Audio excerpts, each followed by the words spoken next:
আজ ৮ই মার্চ বিশ্ব নারী দিবস। এই বিশেষ দিনটিতে আমি আমার খুব প্রিয় একজন কবির একটি কবিতার মধ্য দিয়ে কিছু প্রশ্ন রাখতে চলেছি। কবিতাটির নাম নারী ভাসানের আখ্যান, কবি দুর্গা বেরা।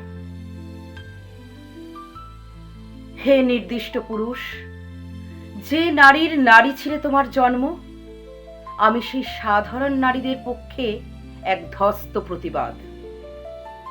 তুমি আমাকে গর্ভধারণের মুহূর্ত থেকে চেনো, তুমি আমার শরীরই দান।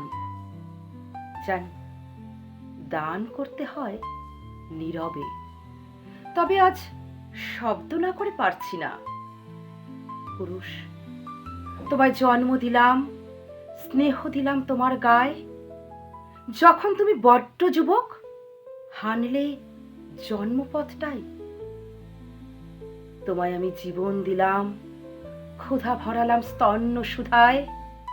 যখন তুমি ব্যক্তি, আমি শিকার তোমার হিংস্রতায়।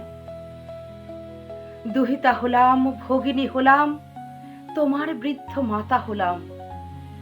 তোমার ছায়ায় থাকতে চেয়ে তোমার ভয়েই ভীত হলাম। পুরুষ, তোমার অসুখে নার্স, ওষুধ পথ্য চুমু হলাম। আবার তোমার খাম খেয়ালে আমি তোমার শরীরই খেলনা হলাম। স্ত্রী হয়ে সোহাগ দিলাম, শ্যাম সোহাগী রাধা হলাম। যখন আমি একা, তোমার নখের থাবায় ক্ষত হলাম। প্রথম খাওয়া, প্রথম নাওয়া, প্রথম পৃথিবী চিনিয়ে দেওয়া।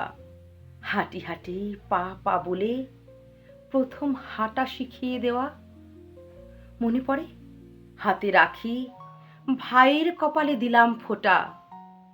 মা ঠাকুমার শেষকৃত্যে তোমার হাতেই রইল লোটা। আরও আছে কত শত, বললে সেসব ফুরোয় কি তা? তবু কেন ধর্ষিতা নারী এবং তুমি প্রসঙ্গটা? লুকিয়ে রাখা বায়নাগুলো মিটিয়েছিলাম খুব আদরে। আজও তুমি বায়না করে আমায় ঢাকো ফুল কাপড়ে। এখন যতই কান্না আসুক, ফেলবো না কো চোখের জল। আমার এই ভাসান যাওয়া তোমারই তো কর্মফল। জানো, এত কিছুর মাঝেও আমার ঘাটতি ছিল, বুঝিনি। কারণ নারীর ঋণ স্বীকার করতে তোমায় আমি শেখাই রে। নারীর ঋণ স্বীকার করতে তোমায় আমি শেখাইনি। নমস্কার।